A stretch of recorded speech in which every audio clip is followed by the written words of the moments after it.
Then the last thing we're going to focus on in this segment is learning how to truly separate one string from another string. So let's take a look at the C chord, for instance. We're going to take this C chord right here, which is the bottom 5. Okay, and what I'm going to do is I'm going to keep switching between this note right here and this note right here. So you see how I'm moving my third finger back and forth?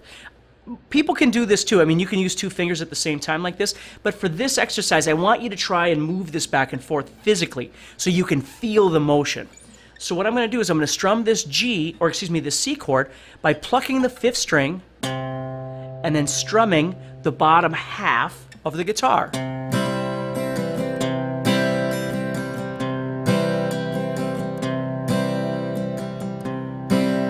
Now, the first thing you're going to notice in doing that is I have to target the 5th string.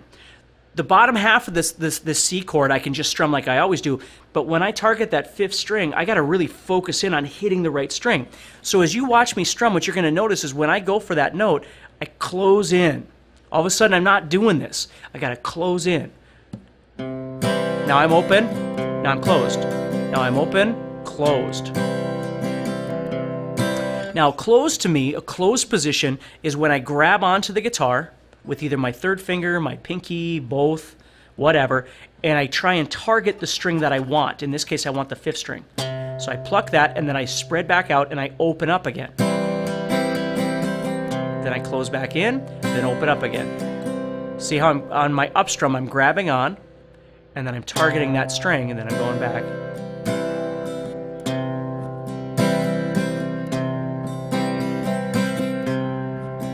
Now, it takes a while to get used to this closed position idea because you got to know where the string is. You know, you don't want to always have to stare at your guitar.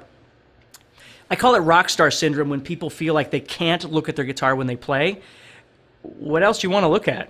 You know, you don't want to stare at me the whole time. I mean, you can look at your guitar. There's nothing wrong with it.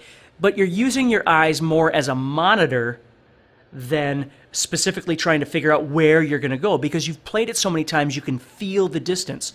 So when I go to this closed position, I know how much to open or close my hand. See, I'm grabbing on right here. I know how much to open my hand to find the string that I'm looking for, and that's just by practice. So a great thing that you can practice with this closed position idea is, let's say I got a C chord here, and I'm going to grab on, and I'm looking at you, right? And you're looking at me for now, okay? We're doing the rock star thing. Okay, I want you to pluck the 5th string without looking at your guitar. Then I want you to pluck the 4th string. Then I want you to go back to the 5th string. Now pluck the 3rd string, don't look. See how you got to close in? You got to close in, then open up to the 5th, open up to or close to the 3rd. You see? So you get used to where those strings are in this closed position.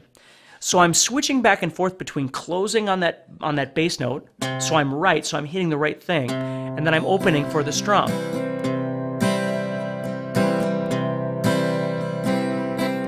And you hear that a lot in folk music, you hear it a lot in country music, and even in pop music, even rock music to a certain degree, you hear those kind of strums.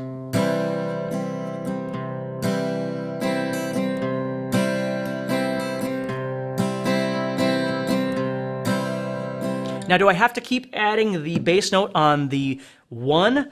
1, 2, 3, 4, 1, 2. I can do whatever I want, but it is common to hear it there because it gives the audience a sense of downbeat. There we are, right? Now, let's go back to that C thing I was talking about where I'm going to take my 3rd finger and I'm going to move it up. Now, I'm going to transition with my closed position between the 5th string and the 6th string. So I'm going to go like this.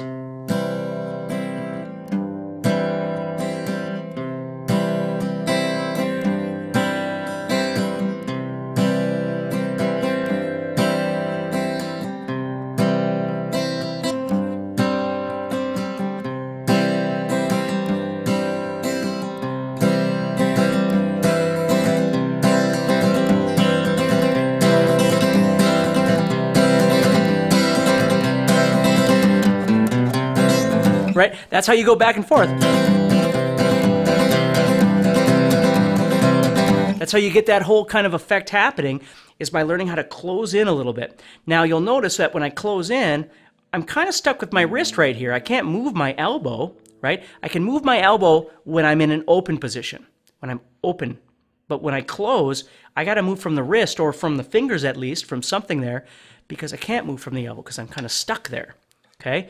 So by far, that last thing that I just showed you is the most difficult one to do, because you're kind of transitioning between two techniques of being closed and being open. Now, the whole time, this is still motion.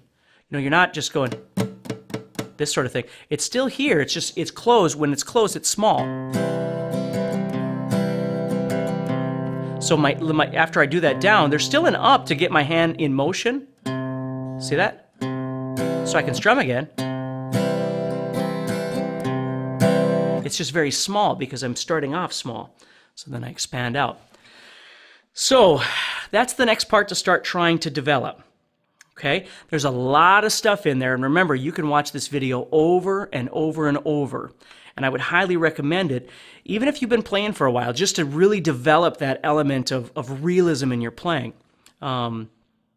It's essential. Like I said, if you're like me, you started off learning how to play all kinds of different chords and whatever.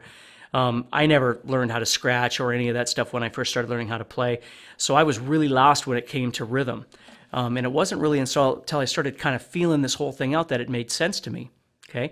Now you got a lot of visual ideas. You got this idea of strumming towards the bottom half, or separating the two halves, or closed versus open position, all kinds of different things going on in there. So good luck with that. And when you're feeling pretty comfortable with that, come on back and let me show you a whole new group of stuff.